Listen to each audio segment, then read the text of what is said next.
देखिए, एक दो चीज़ है। एक तो आम आदमी का, जिसमें मध्यम वर्गीय परिवार, उससे नीचे का जो वर्ग है उसकी पूरी चिंता की गई। दूसरी तरफ ध्यान में आता है कि हर सेक्टर में अगर अपन देखें तो 2047 में जो भारत की कल्पना की जाएगी, उसके लिए जो आधारभूत ढांचा तैयार करने का विषय, उसके लिए हम आर्थिक दृष्टि से भारत सुदृढ़ हो, उसका एक विजन साथ में आता है।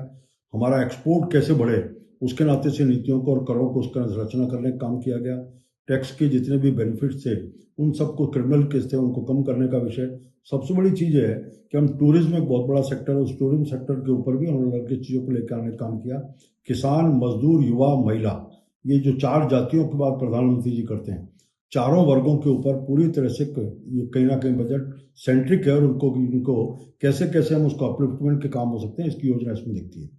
एक लंबे समय से मध्यम वर्गीय वर्ग और विशेष रूप से नौकरी पेशा जो लोग हैं, सर्विस सेक्टर के लोग, वो लंबे समय से आशा कर रहे थे कि हमें बजट में रिलीफ मिलना चाहिए। उसको रिलीफ को साफ दिख रहा है।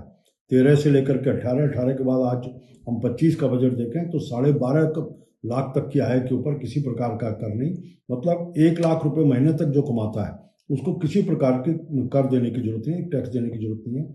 सीनियर सिटीजन को अलग से 1 लाख का बेनिफिट और दिया।